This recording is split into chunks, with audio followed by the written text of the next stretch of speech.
Lecture E4 in the Enclosure and Cladding Systems group of lectures, which will be focused on glazing systems. I wanted to start by picking up a point about the fire at Notre Dame Cathedral, which occurred just about a year ago.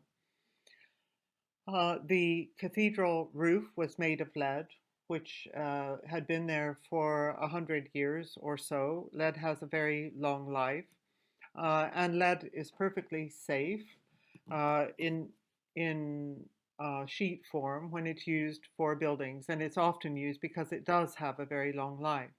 But in the fire, the lead pulverized or vaporized, and very small particles of lead then flew into the atmosphere and were eventually deposited on the ground around the cathedral and carried away by the wind. So there have been health concerns raised about that because when lead is in the form of dust, it is extremely dangerous to your health.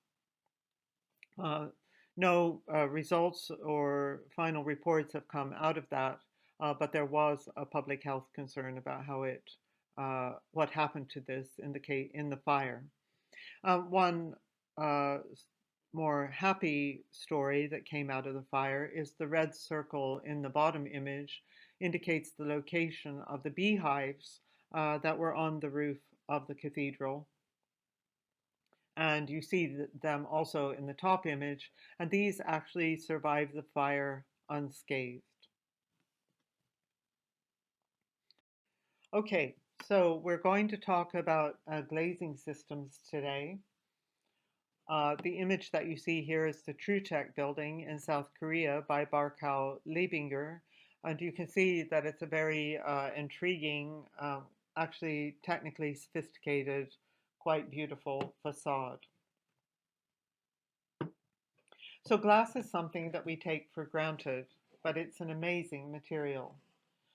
Although it has played a central role in the development of modern architecture, it's not new. It's an ancient material.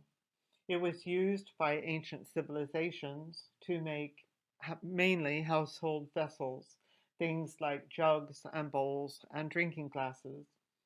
It was first used architecturally for windows by the Romans. And for many centuries, glass windows were considered to be a luxury, and buildings were taxed based on the number of glass windows that they had. So fortunately for us now, we're no longer taxed on the amount of glass we have in our buildings. The challenge through the centuries has been to find ways of making glass that is optically precise, that we can see through. And so if we consider briefly the history of glass, the first method of making glass was called crown glass. And this is blown glass that then gets spun into a flat cylinder and then can be cut into panes. But you can see that it is not optically clear. It ends up being translucent. The next way of making glass was called cylinder glass. So now this is also blown glass, but the blown cylinder then is swung back and forth like a pendulum to elongate the sphere into a cylinder. And then the cylinder is cut and rolled out flat. So neither crown glass nor cylinder glass had a very smooth surface. Here we can produce larger pieces of glass, but they're not optically clear. About 400 years ago, plate glass was developed. And plate glass is actually molten glass cast onto a form or mold. And in this case, the form would be made of metal, and then the molten glass would cool on that metal. Following that, once the glass had cooled, both sides of the glass had to be polished by hand to get a smooth, optically clear surface. So plate glass was very labor intensive and very costly. About 150 years ago, say in the mid 1800s, methods were developed to mass produce cylinder glass.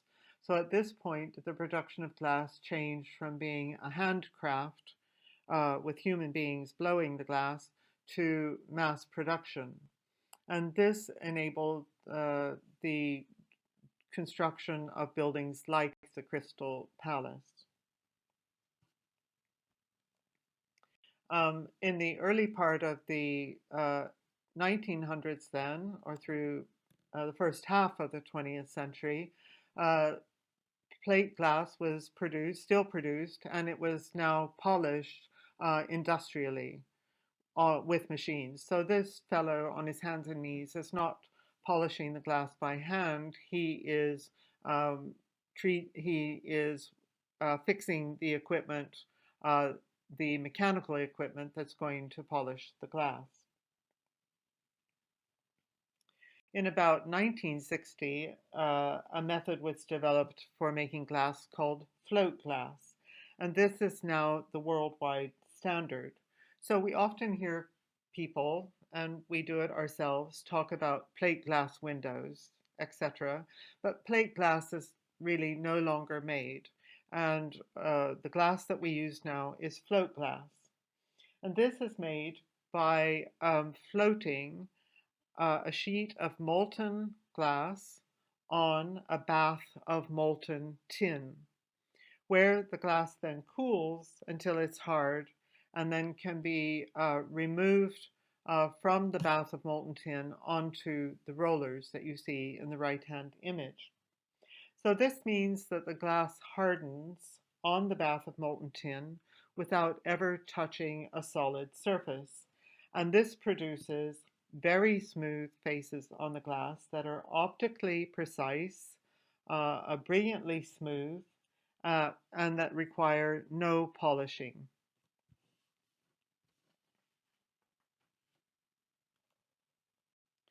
The principal raw material used to make glass is silica or sand, and then glass also contains some limestone and sodium carbonate, which are elements that are added to give color to the glass. Glass is made by heating it until it is these ingredients until they are molten, and then pouring them out or floating them on this bath of molten tin until they cool and harden. We often think of glass as being crystalline. In fact, we even call glass crystal. We say, oh, these drinking glasses are crystal. But glass does not have a crystalline structure. It is actually what is called a supercooled liquid with no fixed melting point. So in older homes in Buffalo that still have their original glass, the optical quality of these windows is not as good as when the houses were first built. And so when you look through these windows, the view is what you might call a bit watery. The image is a bit watery. And this is because the glass is a liquid that has actually moved over time. The windows are still perfectly satisfactory for normal viewing and use, but just to say that the molecules in the glass have moved over time. In terms of strength, uh, glass is stronger than steel, but it is not as stiff, and we all know that it is brittle. It has a big problem with brittleness and breakage. And so we know that if it is struck by an object, it will break. How does glass measure up in terms of sustainability? Like all building materials, it has some pluses and some minuses. So if we start with the pluses, the raw materials that are used to make glass, silica, limestone, and calcium carbonate are very plentiful. Uh, in addition, glass lasts for a very long time. It doesn't degrade, and it needs very little maintenance. So its life cycle costs can be low. It can have a positive impact on the energy consumption of a building if it is well designed. And so if we have a well-designed glass envelope, we could get huge payoffs in terms of the life cycle costs of the building. On the minus side of the equation, the manufacturing process for glass has very high embodied energy. So the furnaces that heat up the silica until it is molten are huge, and very high temperatures are required. It takes each furnace up to 3 months to reach the temperature needed to make glass. So these are not turned off when you leave the factory at the end of each day. These furnaces run 24/7, 365 days a year. And so this is a very energy intensive process. In addition, glass is very heavy, and so the transportation costs are high. While we recycle our glass bottles and containers, very little architectural glass is recycled. It could be, but for some reason or another, it to date has not been. And if glass is poorly designed, for example, if we have a single glazed building, uh, it can have a negative impact on the overall energy consumption of the building. So, for example, the Sears Tower in Chicago uh, was designed with single glazing. This was standard, good practice at the time this building was designed and constructed.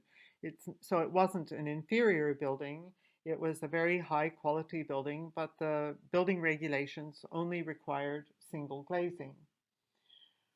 So about 10 years ago, this building was completely renovated. The entire envelope was removed.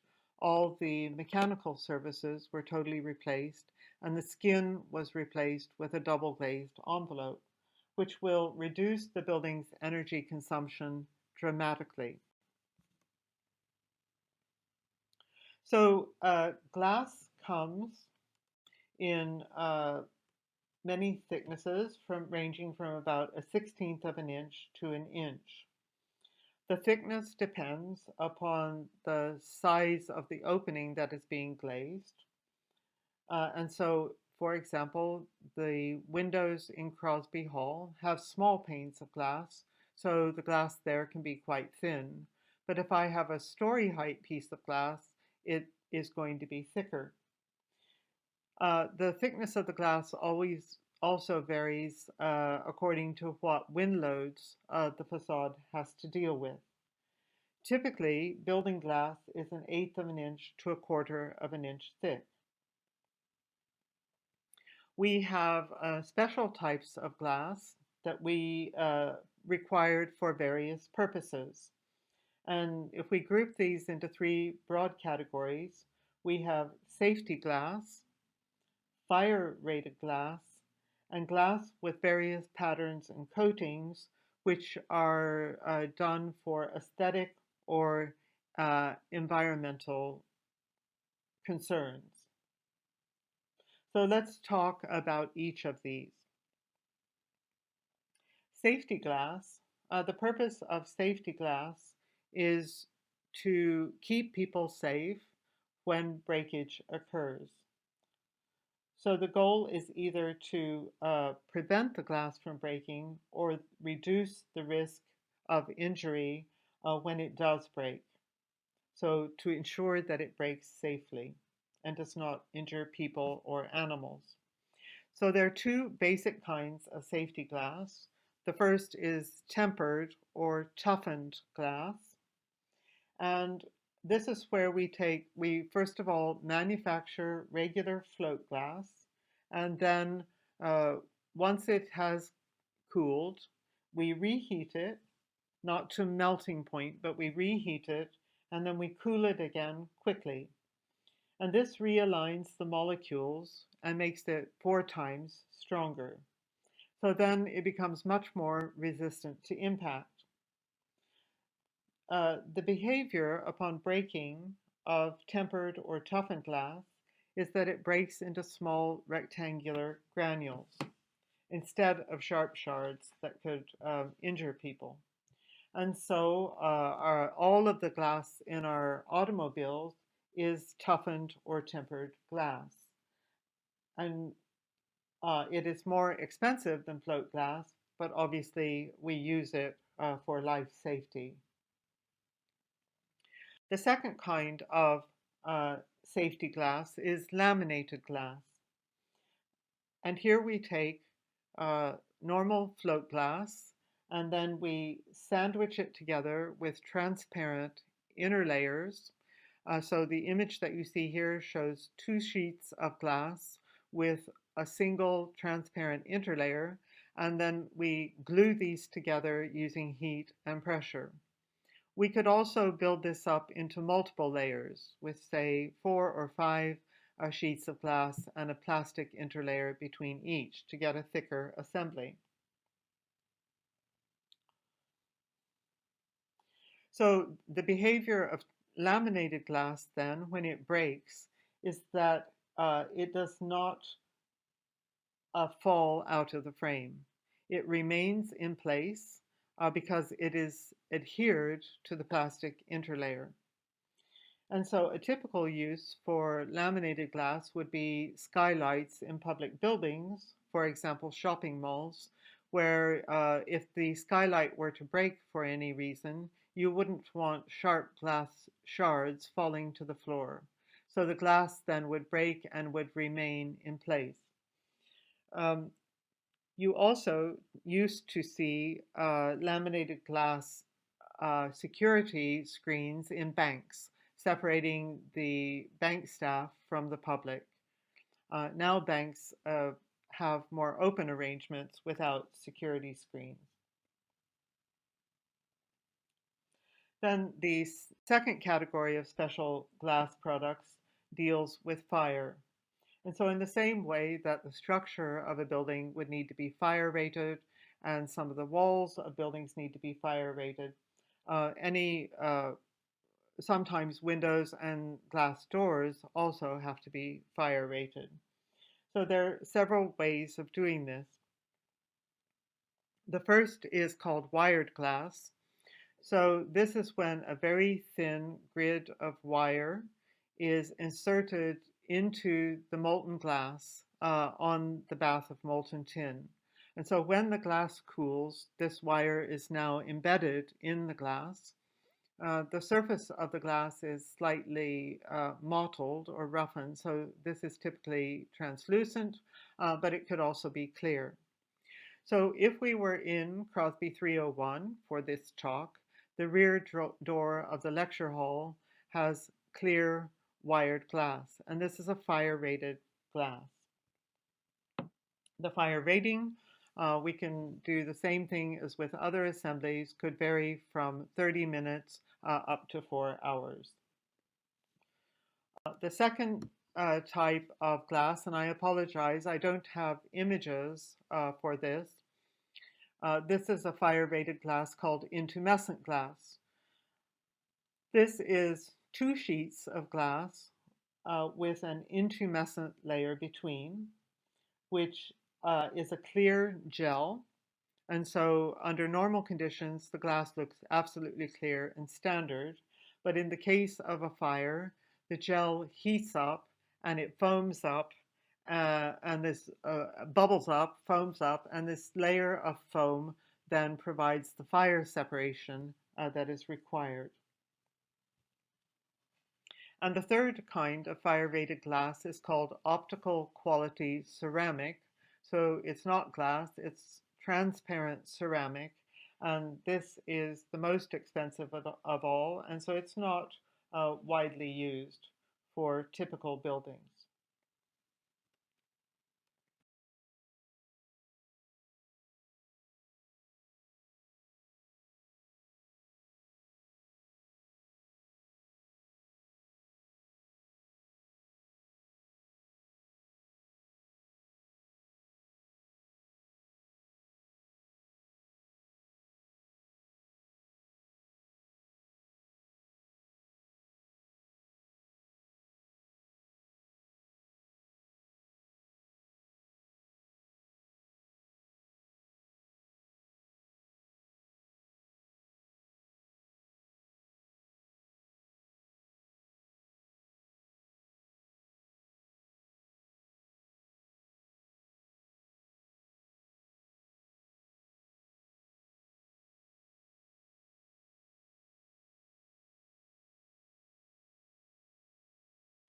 Then the next category of special glass assemblies deals with aesthetic or energy concerns, and it might be one or the other or both. So the most common assembly that deals with energy concerns is what we call double or triple glazing. We might also call this an insulated glass assembly. So a single sheet of glass is a poor insulator. It loses heat at about 20 times the rate, that is 20 times faster, of an external wall, a solid external wall.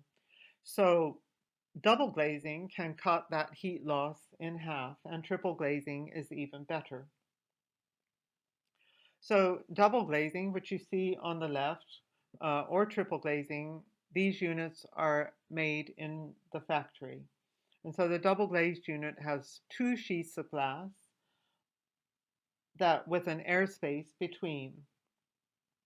The joint around the perimeter of the glass is sealed by a special gasket or tape, which you see in both of these images. So all of this factory sealing is very precise, very high performance. The space between the glass now can be either normal air, which has some insulating quality, or it can be filled with a special gas like argon or krypton, which has insulating qualities. It could be filled with aerogel, which is silicone foam, which is extremely lightweight and high insulation value. Aerogel is quite expensive, so it doesn't tend to be widely used.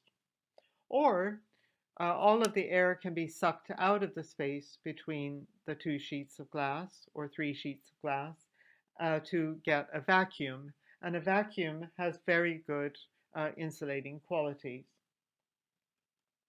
So double glazing is pretty standard across the United States. In the Scandinavian countries now, which are more northerly, triple glazing tends to be the standard uh, assembly. A second method of uh, shaping or treating glass for either aesthetic or environmental purposes is what we call fritted glass. And this is made by silk screening a ceramic powder onto the face of the glass and then placing the glass in a furnace to bake the ceramic coating onto its surface. And we can do this in any pattern we like. Typically, it's done in dot screens or lines, but again, we can do any pattern. So fritting limits the amount of solar gain and daylight penetration through a glazed facade. It reduces the amount of solar gain and daylight penetration. And it can also be used for aesthetic purposes. So these images are of the Life Sciences Genetics Lab at the University of Toronto. And the west facade of this 10-story laboratory building is totally glazed with this pattern. So this is fritted glass, and you can see then what it looks like looking out from the building. This provides sun shading on the west facade and is also an aesthetic treatment because this pattern has been derived from DNA molecules. This is another building at the University of Toronto in which this is also fritted glass. We're looking from the inside out, and you can see that the dots here are much finer, and the areas of the glass then are left clear for a clear view out. This is also a west-facing facade, so the fritting is providing sun shading. This is a laboratory building in Germany by Sauerbruch and Hutton, and this is also fritted glass. So you can see this is a rain screen assembly. So where the panels are flat on the facade, it is open jointed, and there's a solid insulated waterproof backup wall behind. The fritting here is a dot screen that is applied in different colors. And then where the fins are perpendicular to the facade, those are the horizontal banded windows of the laboratories behind. I believe that these fins do not rotate. I believe that they're fixed. So now these glass panels are providing the sun shading for the laboratories and allowing a clear view out. So we're getting both environmental performance and aesthetic performance. Another thing that we can do with glass is to tint it. And so with tinted glass, we add minerals to the molten glass during the fabrication process to change its color. And so this is black tinted glass. Um, Many cars now have black tinted glass as well. And so the purpose of tinting then is again to reduce the solar heat gain, but we still get a view out. It looks opaque from the outside in the daytime, but at night we would get a clear view in. In the daytime, we get a clear view out.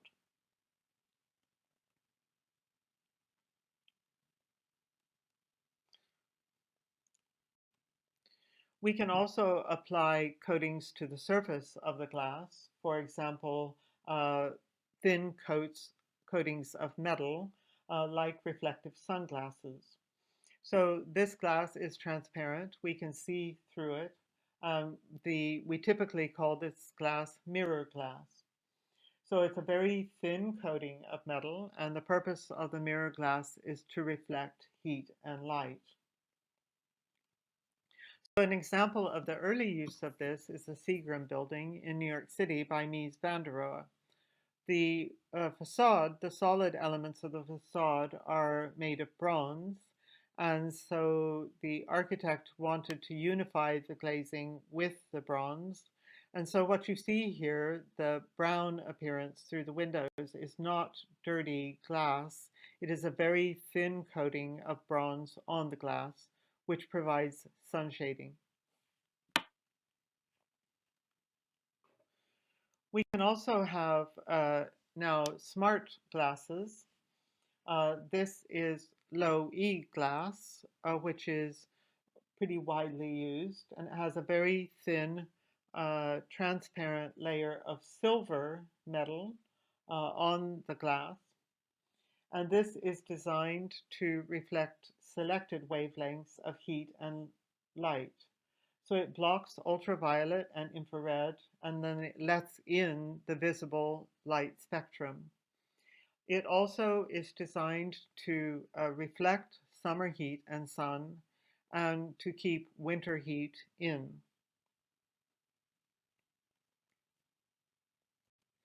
Other kinds of glass, and again, I don't have images of this. Photochromic glass is like sunglasses that become darker when exposed to brighter light. So the glasses might sometimes be transparent, but then they darken in brighter light. We can also have electrochromic glass, which passes an electric current through a sheet of glass, so that you could have a transparent glass wall and then flip the switch and it would become opaque. And then, of course, there are various kinds of photovoltaic assemblies that can either be applied directly to the glass or applied to a second skin of glass. In the right-hand image, and of course the purpose of these is to produce electricity. So in the right-hand image, you see a sealed glass facade. Outside the facade are vertical glass fins with PVs on them, and these rotate to follow the sun throughout the day.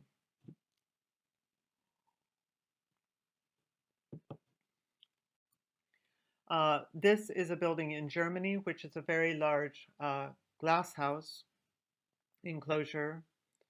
and PVs are applied to the roof glazing in a kind of informal manner to suggest a cloudy sky, to shape the kind of, or to have an impact on the kinds of daylight that are coming into the building. So that rather than being uniform, the daylight quality is varied. So you can see glass is probably the most sophisticated building material that we use. So now let's look at some standard glazing systems.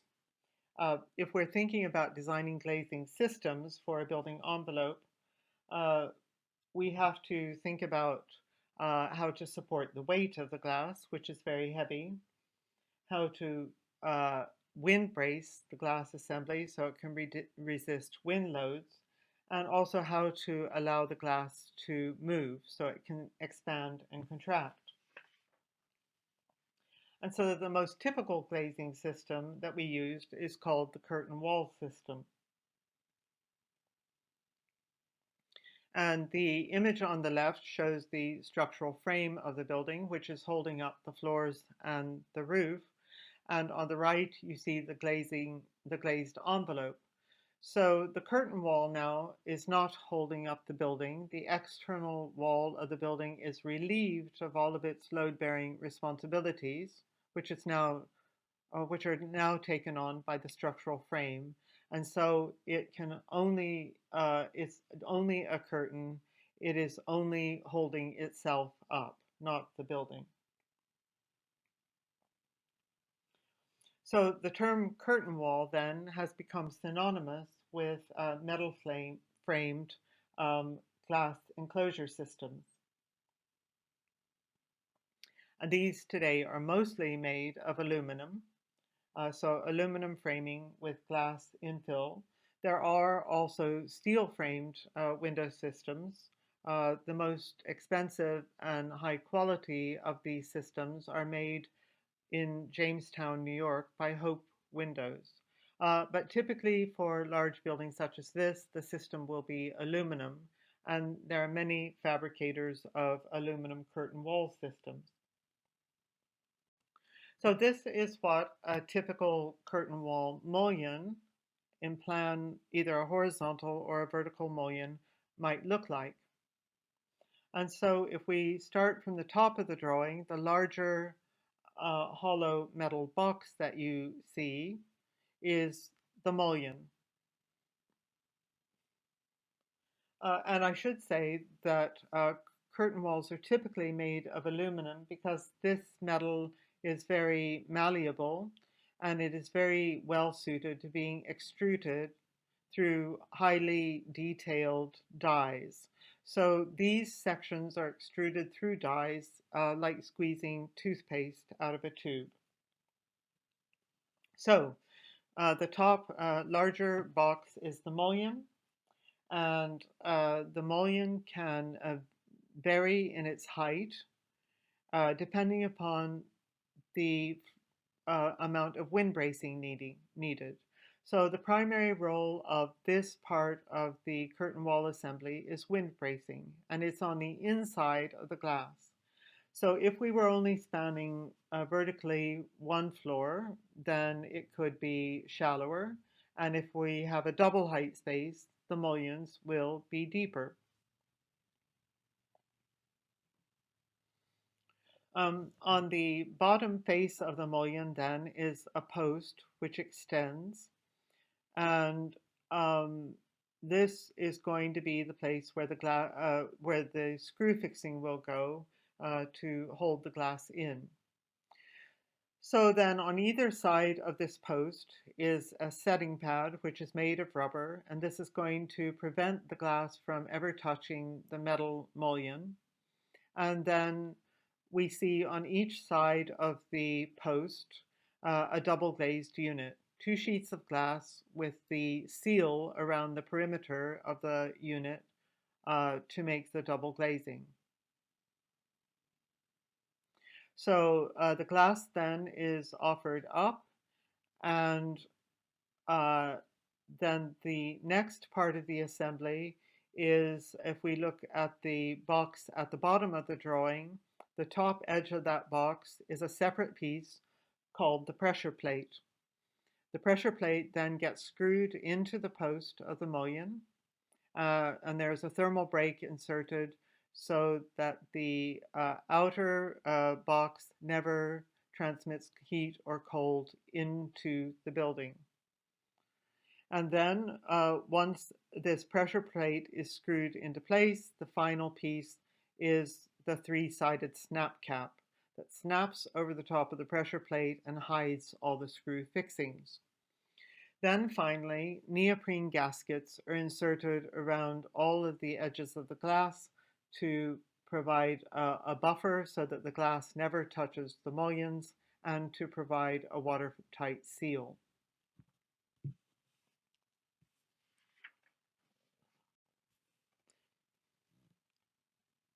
And these mullions then, in the right-hand image, you see a mullion with glass on both sides of the mullion. So this might be in the middle of a curtain wall. And in the left-hand image, you see a mullion with glass to the right and abutting a solid concrete wall on the left. It's the same mullion, just in two different positions.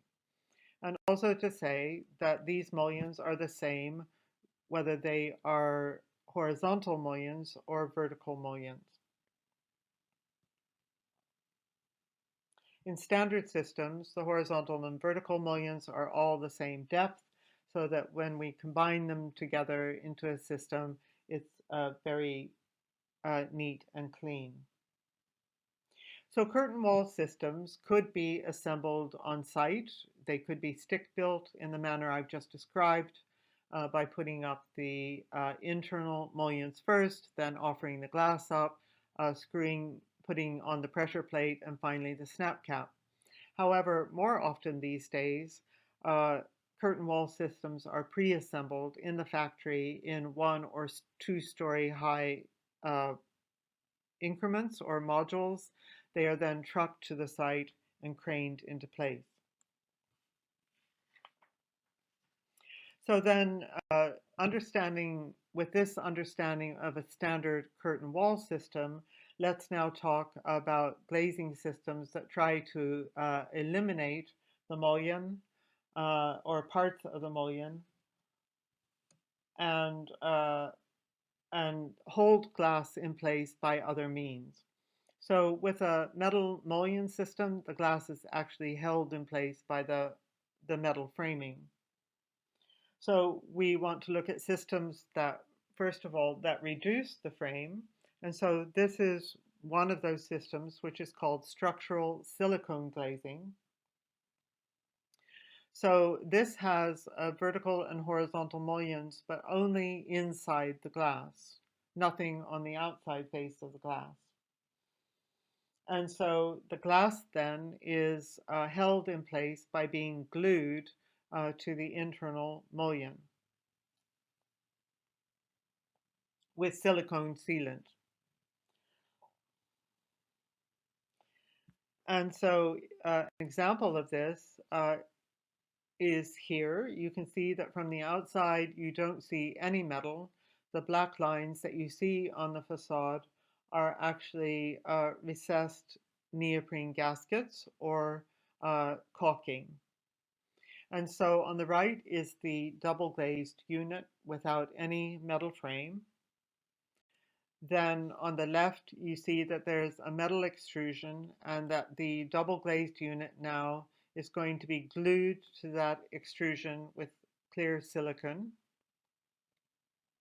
Then on the right, we put 2 of these side by side, and we then fix them to an internal box mullion by screwing them to that mullion. And then in this particular case, there is caulking covering the screw joint. And so in the right-hand image, you can see that if you're looking from the outside, you don't see any framing at all. It's a very slick, smooth appearance. And this just shows the same facade under 2 different lighting conditions.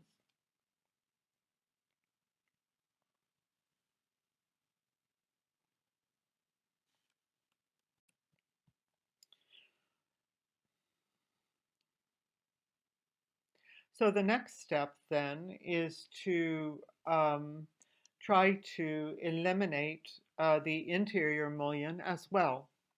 So we want to eliminate all the metal framing, and we can do this either with patch fixings that you see on the left, metal patch fixings, or point fixings, which you see on the right. In patch or point fixed systems, the glass is suspended. It is hung from the edges of the floor slabs. There's no framing whatsoever. Holes are drilled in the corners of the sheets of glass, and then the patches or points are bolted through. These kinds of glass assemblies then are wind braced, typically by glass fins on the inside of the glass that are perpendicular to this envelope surface. So if we looked at an example, this is a building by Foster Associates, one of their very early buildings, completed in 1974. This was the first suspended glass facade, and it's still quite spectacular. It's a 3-story office building, and you can see from the site plan on the right that it is in a historic city with a medieval plan, so it's not laid out on an orthogonal grid. It's a very curvilinear site. And so we have on the left, then we can see it is a 3-story office building. The pavilion that you see on the roof is the restaurant for the people who work in the building, and the restaurant opens out to a planted roof. So this building, as I said, was completed in 1974, maybe 20 years before the word sustainability became a centerpiece of architectural thinking. So this is quite a forward-thinking building. So instead of setting the building back to make an orthogonal building or plan, the building actually fills the entire irregular site. So the plan form of the building is very irregular, and the facade then must conform precisely to the site boundary. The structure of the building in the bottom left drawing is a square grid of columns on about a 45-foot grid with waffle slabs. And then in addition, the top drawing on the left shows that there is a necklace of columns around the perimeter that are more closely spaced and small diameter columns.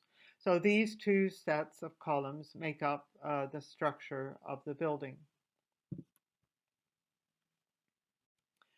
And this then is the axonometric drawing that I showed you in an earlier lecture, where I was suggesting or even urging you to think about doing a similar drawing to this for your studio projects. So this shows then the envelope system.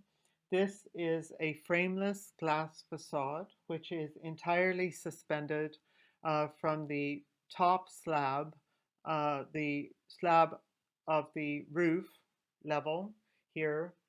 And so this assembly will be done from the top down. The entire facade is comprised of 900 pieces of glass, each 6 feet wide by 7.5 feet tall. So 2 panels, one on top of the other, makes a single floor height. The glass is 1/2 inch thick. It is toughened glass for safety purposes, and it is tinted black for solar control. So the image on the left shows how it is supported. The top panel of the assembly has 2 metal bars one on either side, with 5 bolts fixed through the glass panel, and the middle bolt then secures this panel to the edge of the concrete slab. So this piece is installed first, and then the next piece is connected to it with a metal patch fitting. And you can see the perpendicular glass fins, which are on the inside of the glass, which bolt to the underside of the slab and then to the patch fixing. And the vertical fins only are in the top glass panel on each level, and this provides sufficient wind bracing for the facade. So if we look at the patch fixings more closely, then we can see that um, uh, the patch fixing is a hinge. So the inner part of the patch fixing is a hinge, which bolts both to the glass facade and to the glass fin, which is the wind bracing.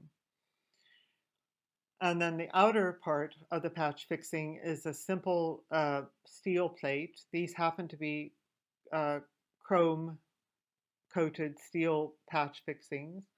And then that bolts through a hole in the glass. The hole is lined with a neoprene gasket so that the bolt never touches the glass. And this is the patch fixing. So this hinge is an ingenious solution which enables this irregular curvilinear perimeter of the site to be achieved with all flat glass panels. So the glass here is not curved. Each panel is flat, and this facade is in fact a faceted facade. But the faceting is so subtle that we don't see it visually. We read it as a curved facade. The hinge also allows the glass to move and flex horizontally under wind loading. So this is then in the daytime, the tinted glass reflects the daylight and the heat, and it reflects its surroundings, which you can see are very handsome historic buildings. And then looking from the inside out, it looks to be totally transparent. In the right-hand image, you can just see the vertical glass fins that are bolted to the underside of the slab above and then connect to the patch fixing at mid-height. At night, then, it reverses and we can see directly into the building. It becomes quite transparent. And so this is a building that pushes many limits. Technical limits, as I say, this was the first suspended glass facade. Um, Social limits. The building, in addition to the restaurant on the roof level, has a swimming pool at ground level for the employees of the building. So there are many staff amenities in this building. And also environmental. It has a planted roof. The tinted glass is reflecting daylight and solar gain. And so, again, this is an office that was thinking about sustainability before it became a central buzzword in architecture. So following this building then, there were many advances, and one of these was to then eliminate the patch and to just have point fixings. So we're having even less supporting metalwork. And so this is a glass house at the Parc La Villette in Paris. And this is a structural glass assembly, which is also suspended.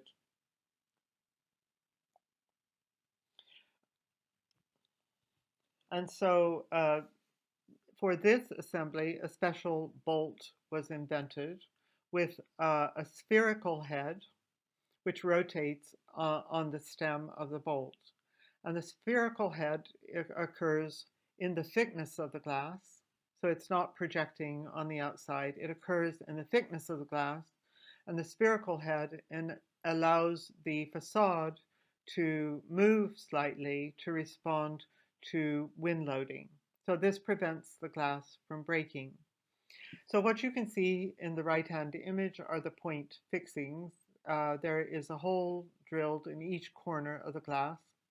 A neoprene gasket is inserted in that hole, that black rubber gasket, and then this special spherical bolt goes through the glass and is connected to what we call a spider fixing behind.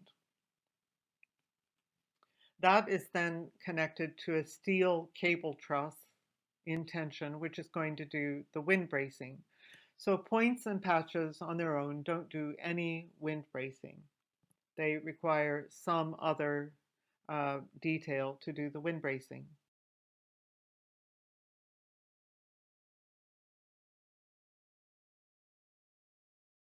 So here is a drawing of that special bolt that was invented for this project with the spherical head occurring in the thickness of the glass. And this then allows some rotation in the support structure of the facade, which then prevents the glass from breaking in the event of wind loading. So then here is that assembly. So each piece of glass between the four spider fixings is 6 feet square. So each group of glass panels between the steel supports behind is a 4 by 4 square of glass that's 24 feet square. So the scale of this is quite large. You can see the spider fixings which connect then to these vertical cable trusses inside. There are always two cables. If the wind is pushing on the facade, the back cable will go into tension, and if the wind is pulling on the facade, the front cable will go into tension to provide the wind bracing. The cable trusses can be either vertical, as you see in this photograph, or horizontal, as you see in the drawing to the left.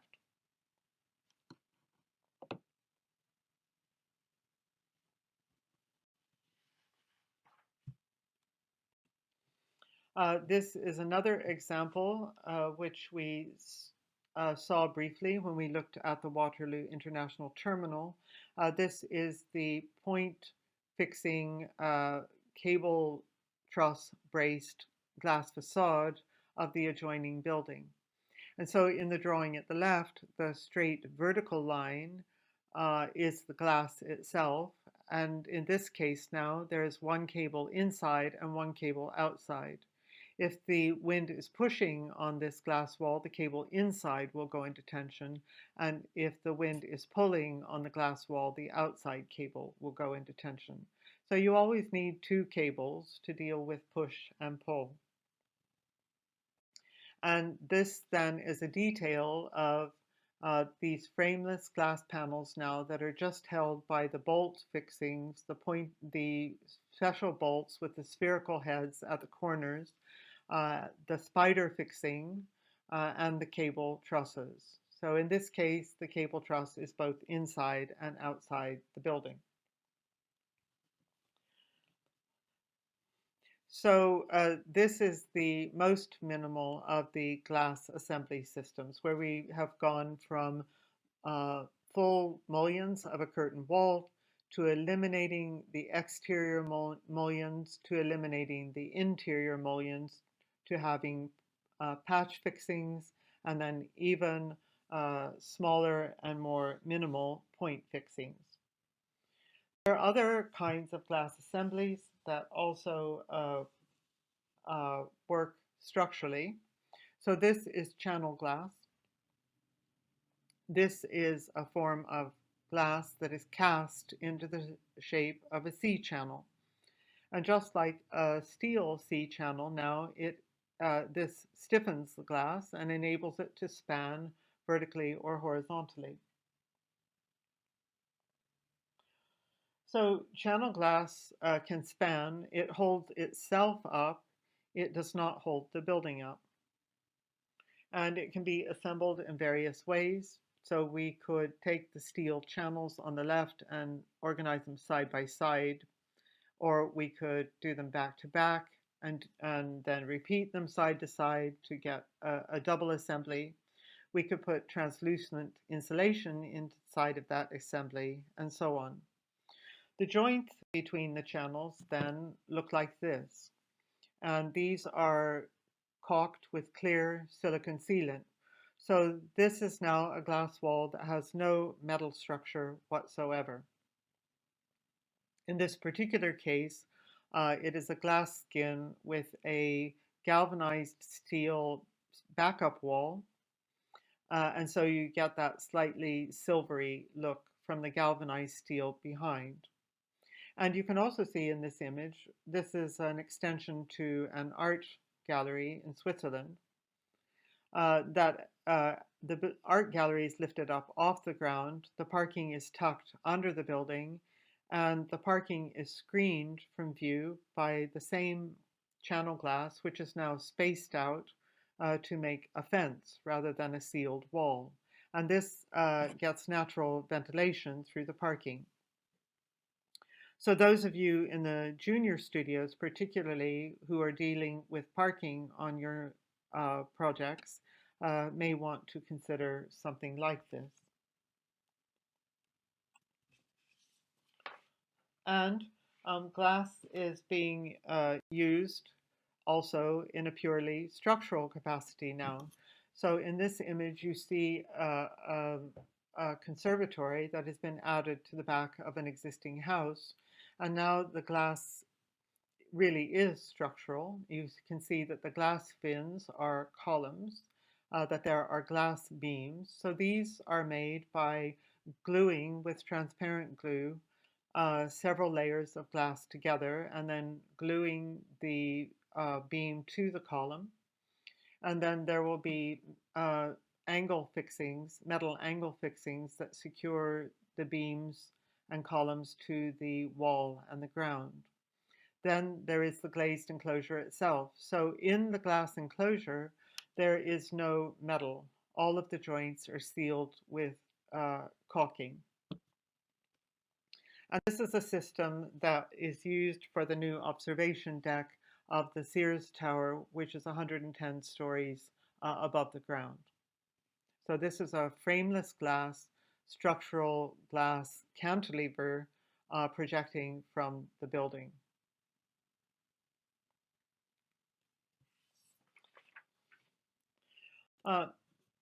This is a glass facade for the Casa de Musica in Portugal by OMA. And here you can see that the glass is curved.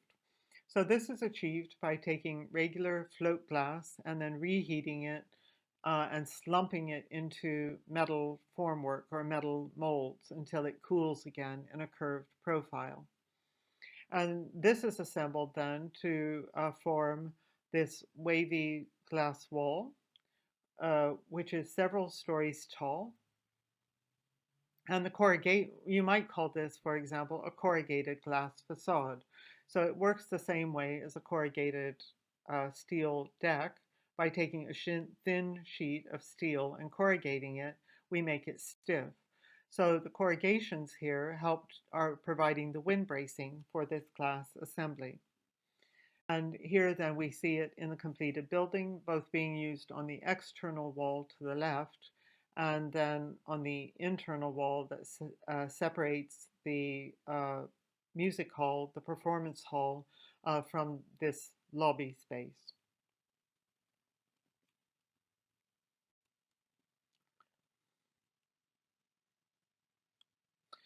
This is simply another image, and it shows very clearly the corrugated profile of the glass.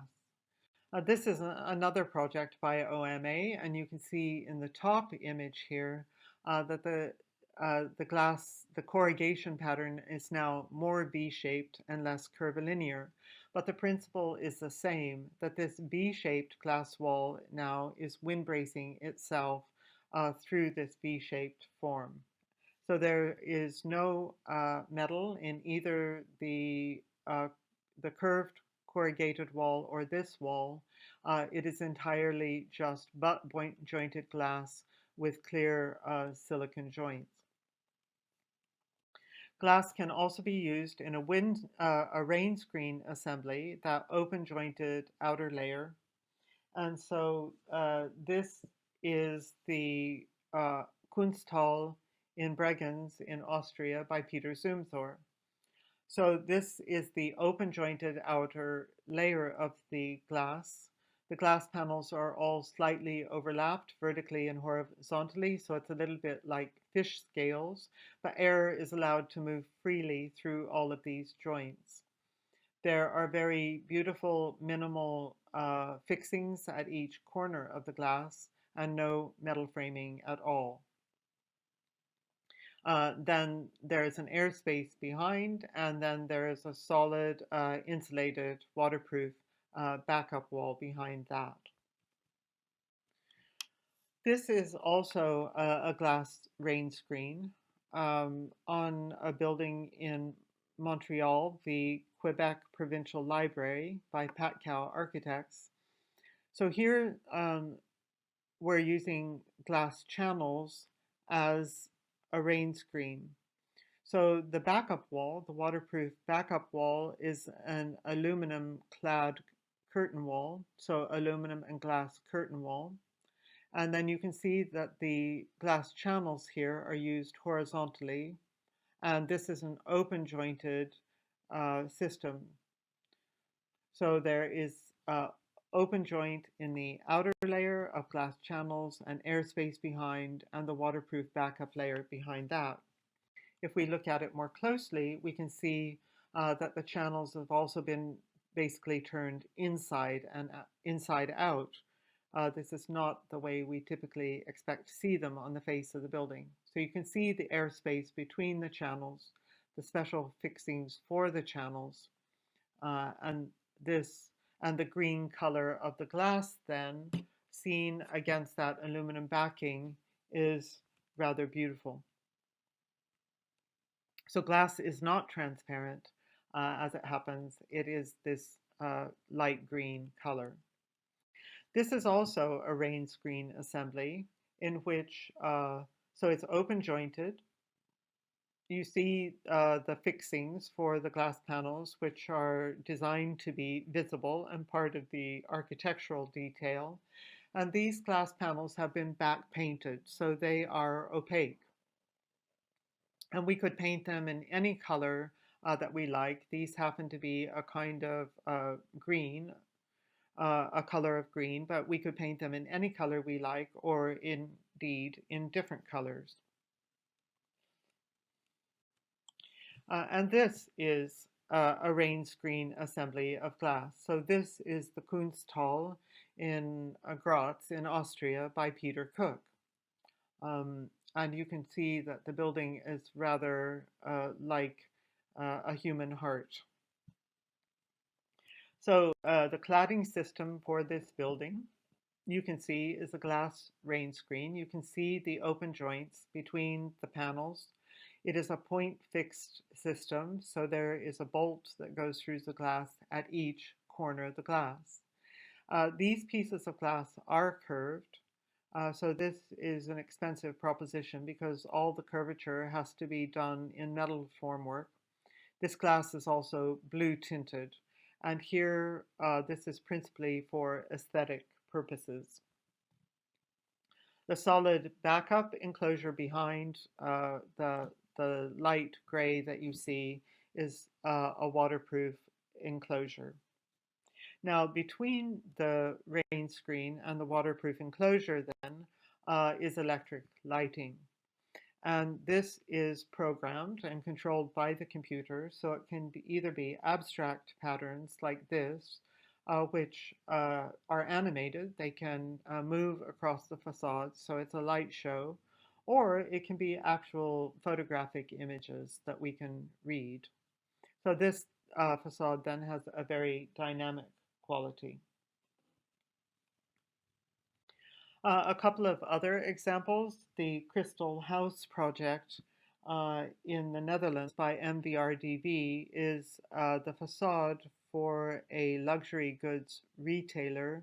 And this facade is melded together with the brick facade of a historic building. So this is made of solid glass bricks, which you can see in the image are very precise.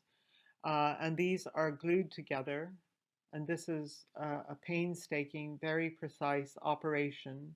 What they're making here is exactly the same facade in transparent glass brick as existed previously in real brick. And so you see the workmen here working to glue the elements together. As I say, this is a very precise assembly. This is called the optical glass house. It is in Japan by the architect Hiroshi Nakamura. So this is a suspended glass brick facade. Across the top of this facade is a deep steel beam, and from that beam are a series of steel rod hangers. The glass brick here, you can see, is not as precise as the Crystal House brick in the Netherlands. It has a slightly rough surface, and the purpose of this facade, if you look in the image of the left, is to provide privacy from the street. So immediately behind it is a small courtyard with a tree in it, and then at the rear of that courtyard is the facade of the house with the front door. So the glass bricks here then come fabricated with holes through them. These metal plates are the spacing plates that will determine the width of the brick joints and the thickness of the brick joints. So these space the bricks apart. So these occur between each horizontal course of glass bricks. So then here you see on site, these are the steel rod hangers, and this facade then will be assembled from the top down. The bricks have to be threaded onto the rods from the bottom and then pushed up into place with the separator plates between each course, and then everything will be fixed together at the bottom. So the steel rods now are suspension rods holding the brick in tension. You can see at the top of this photograph the rods in the holes of the bricks.